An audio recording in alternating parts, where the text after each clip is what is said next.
Hola, les damos la bienvenida a Aprende en Casa 2, un espacio en el que vamos a poder estudiar y divertirnos desde nuestros hogares. Hoy nos acompaña la maestra Juana Campos y vamos a tener el gusto de estar con ustedes en esta clase de Ciencias Naturales de quinto grado. ¿Están listos? ¡Comenzamos! Bienvenida, maestra. Bienvenido, Ton. Gracias. Gracias. Es un placer estar nuevamente en esta clase de Ciencias Naturales quinto grado. Bienvenidos a todos los estudiantes allá en casita. Hola, Ton. Hola, Ale. ¿Cómo están? Muy bien, maestra. Muy emocionado por saber qué aprenderemos el día de hoy. ¿Qué les parece si para comenzar nuestra clase vemos las siguientes imágenes? Sí. Fíjense en los detalles, en las formas, en los colores o demás características que puedan observar. Maestra, hay algunas imágenes que logro reconocer y otras que no. ¿Me puede ayudar? Los ejemplos de estas imágenes corresponden a seres vivos. ¿Cómo podemos saber qué es un ser vivo? De ser así, ¿cómo podemos distinguir un hongo de una planta? ¿Cómo podríamos clasificar a estos seres vivos? ¿Qué características podríamos considerar? Ay, maestra, yo pienso que no todos esos que estaban ahí son seres vivos. El hongo no es una planta porque no tiene flores. Al igual que Ton, pienso que no todos son ejemplos de seres vivos. Oye, también yo creo que una manera de agrupar a los seres vivos sería por su tamaño, ¿no? O también podríamos agruparlos por lo que comen o si viven en la tierra o en el agua. Muy buenas reflexiones de los dos. A lo largo de esta clase y de las siguientes, iremos elaborando algunas respuestas a estas y otras preguntas en torno a los seres vivos. Por lo pronto, conozcamos qué aprenderemos en la clase de hoy. El objetivo de esta clase es reconocer la gran variedad de formas de vida que existen en la Tierra, particularmente en nuestro país, ya sea en la superficie terrestre, en los ríos, en los lagos o en el mar. Los invito a que consulten su libro de texto de Ciencias Naturales de quinto grado, principalmente las páginas 51 a 55. Les servirá de apoyo para el desarrollo de este tema. ¿Qué les parece? Bien, maestra. Me encantan los temas de la naturaleza. Ay, a mí también. Me gustan mucho, mucho los animales. Fíjense muy bien. Clasificar a los seres vivos nos ayuda a conocerlos, a comprenderlos y, por supuesto, a cuidarlos. A lo largo de la historia, diferentes científicos han propuesto diferentes formas de agrupar y clasificar a los seres vivos. Por ejemplo, por su estructura según el lugar donde viven, lo que comen o cómo se reproducen. Todas estas y otras clasificaciones han servido para conocer mejor a los seres vivos. Maestra, entonces Ale y yo, pues acertamos a cómo clasificar los seres vivos que vimos al inicio de la clase, ¿no? En cierto sentido, Ton. Hoy en día, una de las maneras más reconocidas de agrupar a los seres vivos es la que se clasifica según el reino al que pertenecen. ¿El reino? ¡Guau! Así como en los cuentos de hadas y las princesas. Ay, Tom, pues más o menos. Vamos a ver el siguiente video para que quede más claro. ¿Les parece? Sí. Muy bien, vamos a observar el siguiente video. Hola, ¿cómo están? Bienvenidas y bienvenidos. El día de hoy vamos a hablar de la biodiversidad. A la variedad de seres vivos que se encuentran en la Tierra se le llama biodiversidad o diversidad biológica. Estos organismos son tantos y tan diversos que para comprenderlos mejor lo hemos dividido en 5 reinos. El reino monera, reino protista, reino fungi, reino animal y reino vegetal. Hongos, microorganismos, plantas y animales interactúan en estos reinos y son los responsables de mantener la vida en el planeta. Factores como el clima, el relieve, son lo que determinan la variedad o diversidad de esas especies. México es considerado un país megadiverso, ya que forma parte del selecto grupo de naciones poseedoras de la mayor diversidad de animales y plantas, casi el 70% de la diversidad mundial de todas las especies, colocándolo en el 5º lugar a nivel mundial. Los elementos que favorecen a nuestro país son su posición geográfica, la diversidad de sus paisajes y por supuesto su gran tamaño.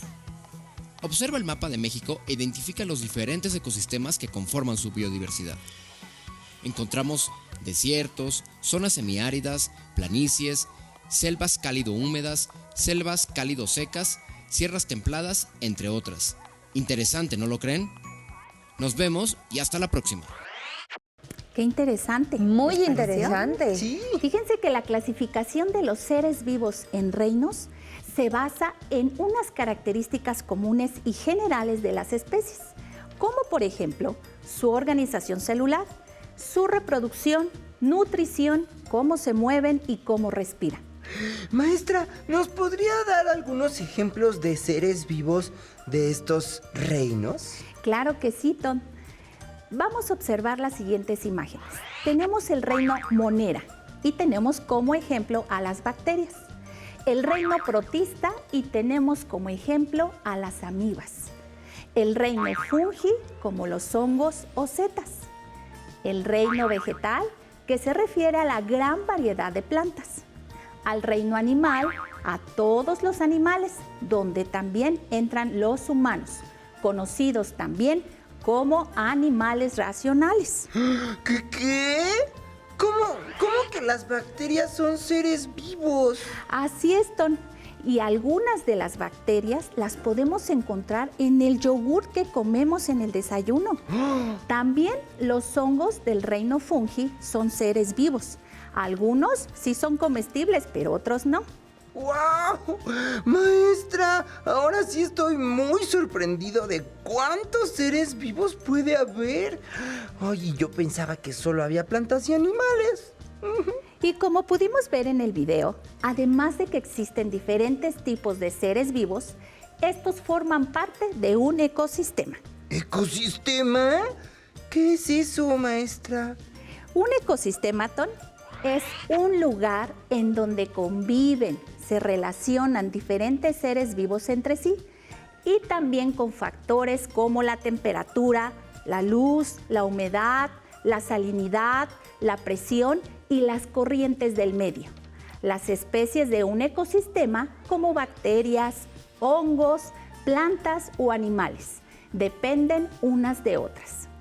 Entre los ecosistemas encontramos los bosques, los matorrales o desérticos, los pastizales, las selvas, los océanos, los ríos, mares, lagos, las costas o los humedales.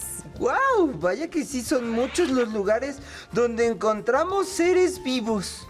Así es, Tom. ¿Qué les parece si hacemos un juego para conocer más sobre los ecosistemas? Sí. Sí, me encantan los juegos. Muy bien, pongan atención allá en casita. En pantalla están apareciendo los nombres de los distintos ecosistemas que forman parte de nuestro país. Por turnos irán seleccionando el que quieran para conocer algunas de sus características, así como las especies de seres vivos más representativos que pertenecen a ellos. ¿Entendido? Sí, maestra. Muy bien, listos también en casa. Presten mucha atención. Primero, Tom, ¿listo? Selecciona un ecosistema. Sí, yo elijo la selva húmeda. Muy bien, vamos a ver el siguiente video.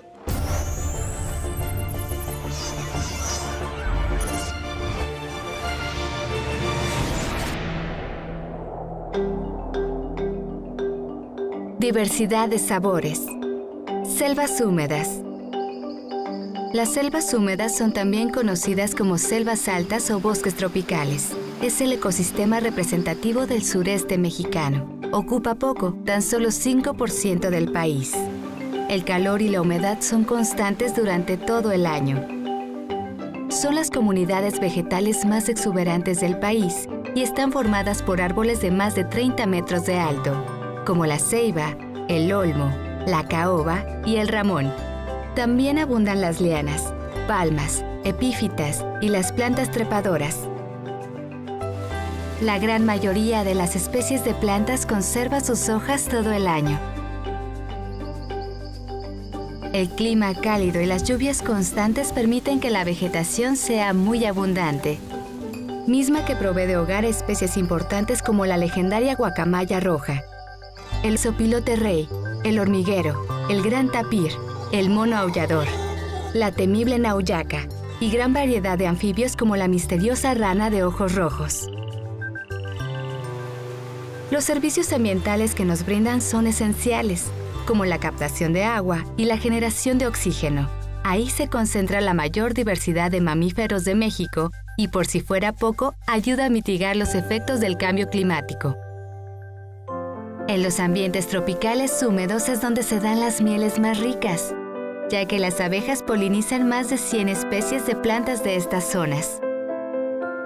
La vainilla, única orquídea utilizada a nivel industrial, también proviene de las selvas húmedas. Del árbol del cacao, los mayas obtuvieron el delicioso chocolate, bebida reservada a los gobernantes. Y con la resina del chicozapote, crearon el hábito de mascar el chicle. A pesar de su gran importancia, es el ecosistema que más rápido ha desaparecido. Se estima que queda menos del 40% de su cobertura original. La agricultura, ganadería y la extracción desmedida de flora y fauna son sus principales amenazas.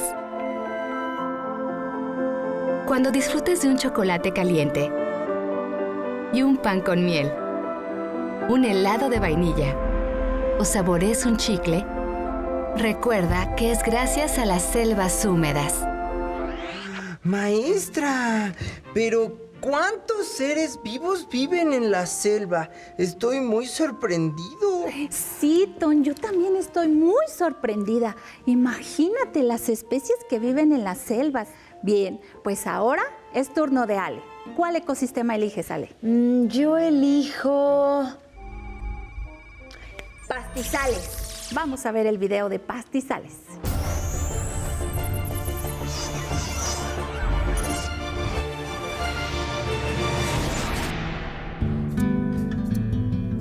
Inmensidad dorada. Pastizales.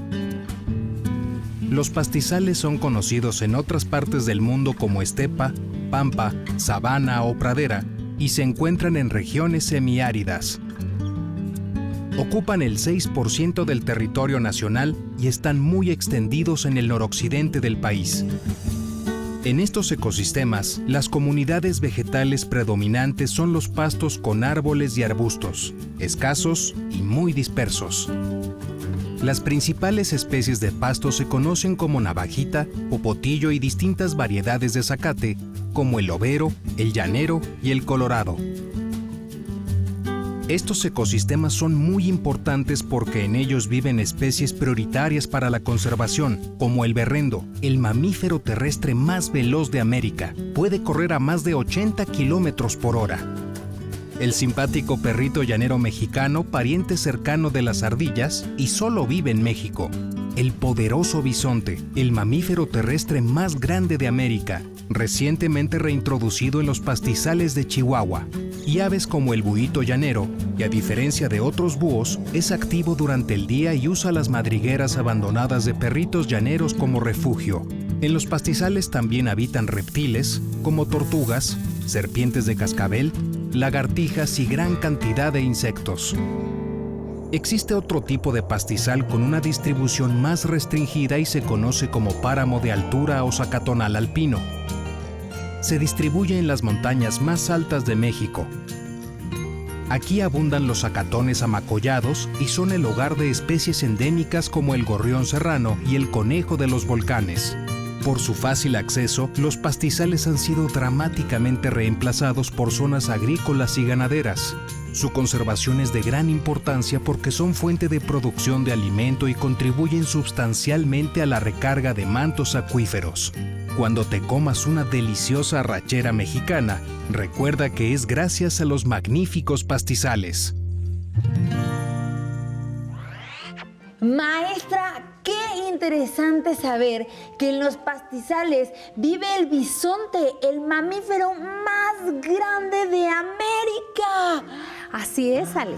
Pero bien, ahora es mi turno y yo elijo los bosques de macroalgas. Y ahora sí, vamos a ver el siguiente video.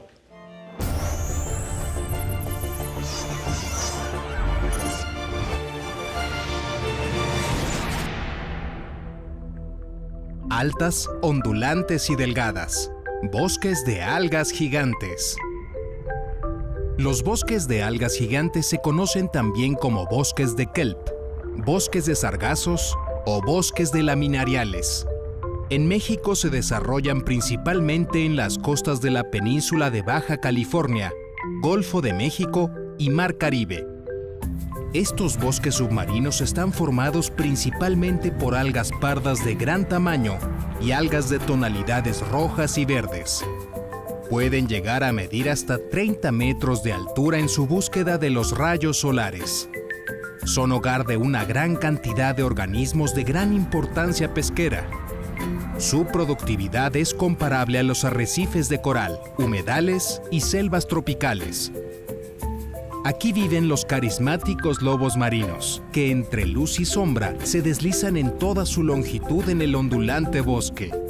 También entre estas estiradas algas pardas se desplaza el majestuoso elefante marino del norte, junto a una gran variedad de cangrejos, caracoles y peces. Las principales amenazas que enfrenta este ecosistema son las tormentas, la abundancia de organismos herbívoros y los fenómenos climáticos que afectan la temperatura y los nutrientes. Los bosques marinos son importantes barreras naturales porque disminuyen la fuerza destructora del oleaje en las playas, fijan el carbono, ayudan a mantener la calidad del agua y estabilizan el suelo marino. De estos bosques también obtenemos minerales, vitaminas y aminoácidos que se emplean para hacer cremas, mascarillas y tónicos que dan rejuvenecimiento a nuestra piel, o bien para elaborar suplementos alimenticios y medicamentos de forma deshidratada. Recuerda que aunque son invisibles desde tierra, tienen gran influencia en los organismos marinos y en la protección de costas y playas.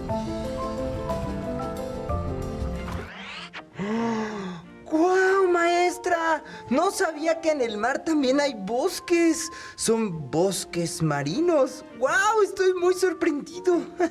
Así es, Ton. Recuerda que hay ecosistemas de agua o mixtos, es decir, de tierra y agua. Y así como esos bosques de macroalgas, otros ecosistemas de agua son los arrecifes o las praderas o los pastos. Los manglares, que son ejemplos de ecosistemas mixtos. Maestra, ¿podemos conocer algo de los arrecifes? Claro, Ton. Vamos a ver el siguiente video.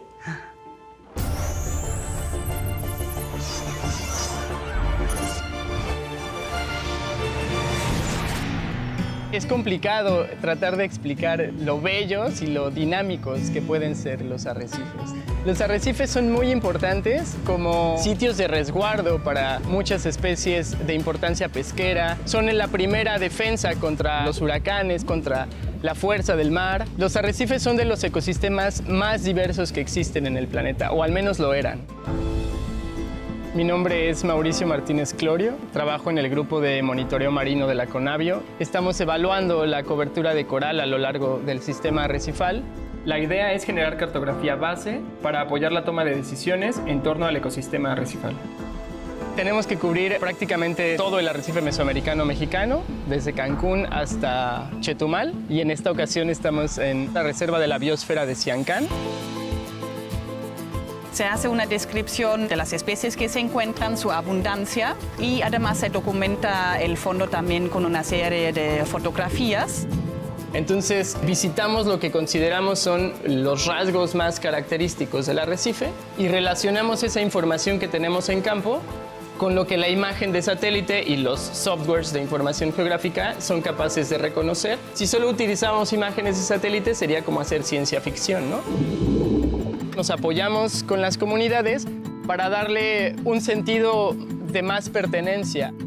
La barrera arrecifal es uno de los atractivos más hermosos porque te emocionas estar buceando, mirando cómo está su estructura, los peces que viven. Si el ecosistema nos presta un servicio, nosotros vivimos de él, podemos buscar la manera de tratar de conservarlos, de proteger, porque puede dejar beneficio a las generaciones venideras.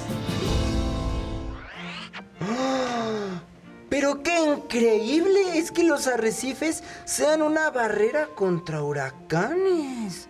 Seguramente son muy fuertes. Así es, Tom. Además, los arrecifes son lugares de crianza, refugio, alimentación y reproducción de muchas especies de seres vivos que viven en el mar, principalmente de aquellas especies que son base de nuestra alimentación. ¡Ay, guau! Ahora quiero elegir otro, maestra. Muy bien, ¿cuál eliges, Tom? Bosques templados. Muy bien, vamos a ver el video de bosques templados.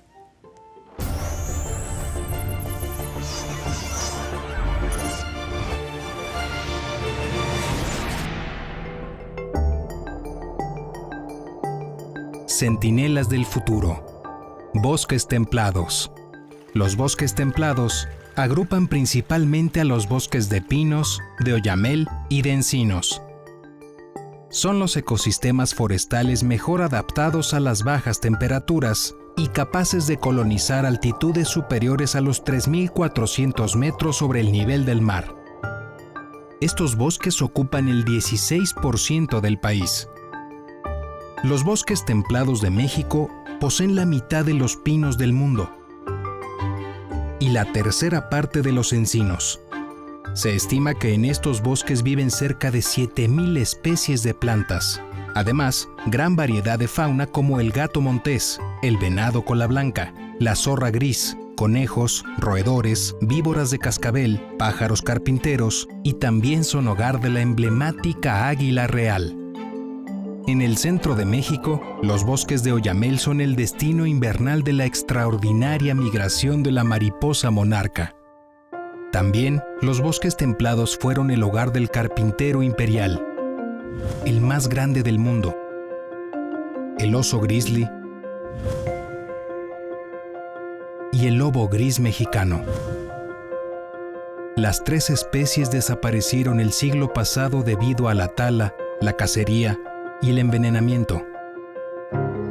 Los bosques templados son ecosistemas importantes ya que poseen la mayor cobertura de árboles en México, lo que significa una importante producción de oxígeno, mayor retención de humedad, contrarrestan la erosión y los efectos del cambio climático.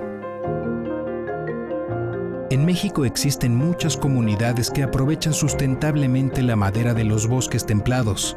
La compra de esta madera contribuye directamente a la conservación del bosque y a la economía de la comunidad.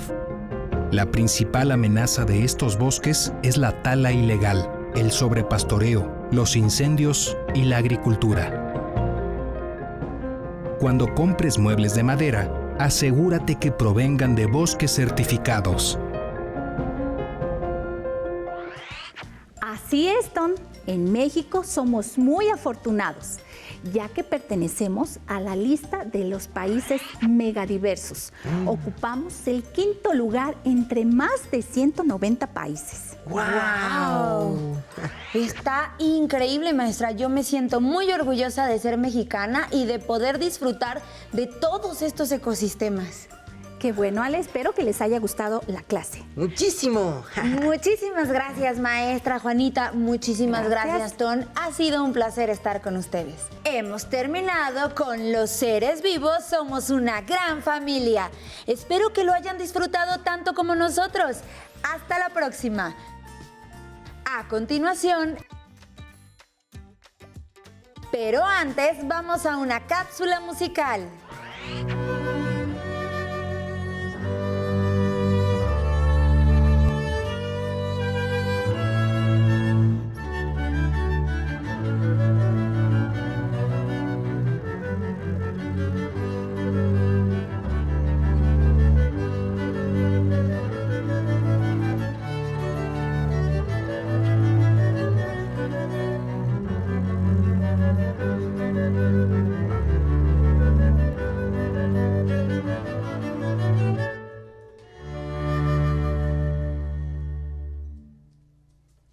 Anteriormente en lectoescritura aprendimos el pentagrama, la clave de sol, las notas musicales, el compás de 4/4, las líneas divisorias de compás, las figuras negra y blanca. Bienvenidos al programa 4 de lectoescritura musical. Como les prometimos, hoy aprenderemos a qué figura le llamamos 1 y a quién le llamamos 8.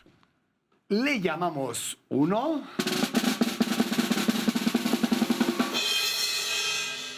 A la redonda. Se llama así porque no tiene plica, que es la rayita que tienen la negra y la blanca. La redonda dura 4 pulsos y se oye así. 1, 2, 3 y... ta. Ahora les revelaremos a quién le llamamos 8.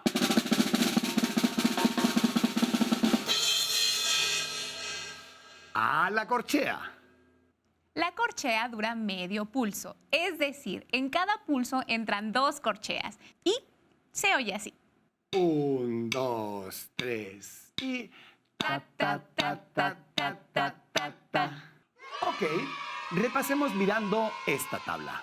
A la redonda le llamamos 1, a la blanca le llamamos 2, a la negra le llamamos 4 y a la corchea le llamamos 8. Ahora vamos a llenar compases de 4/4 con las figuras que ya conocemos. Vayan por una hoja de papel y dibujen el pentagrama y la clave de sol. Cuando hagamos los ejercicios diremos ta para cada una de las notas. Dibujen una sola redonda, ya que al durar 4 tiempos, con una sola redonda complementamos el compás de 4/4. Lean con nosotros. 1, 2, 3 y ta. A continuación, dibujaremos 2 blancas, ya que cada una dura 2 pulsos, entonces necesitamos 4 para llenar el compás de 4/4. Leemos juntos. 1, 2, 3 y ta, ta. Llegó el turno de la negra. Como dura un solo pulso, necesitamos dibujar 4 negras para completarlo. Ahora leamos. 1, 2, 3 y ta, ta, ta, ta. Y por último, la corchea, que como dura medio pulso, necesitamos 8 corcheas para completar el compás de 4/4. Pero atentos, cuando hay más de una corchea, se agrupan del siguiente modo. Dibujen conmigo. Una vez más, leemos juntos. 1, 2, 3 y ta, ta, ta, ta, ta, ta, ta, ta. Pues mañana más, pero no mejor porque es imposible aquí en Aprende Música en Casa.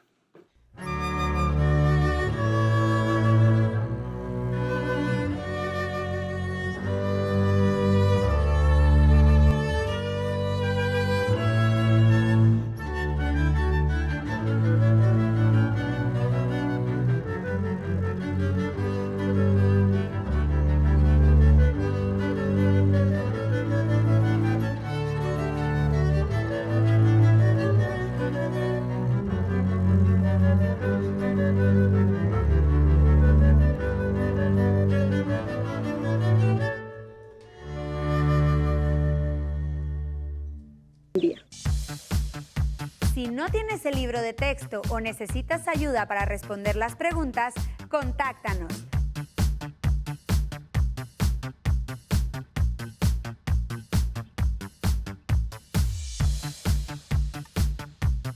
También puedes encontrar los libros de texto en la página conalitec.cep.gov.mx.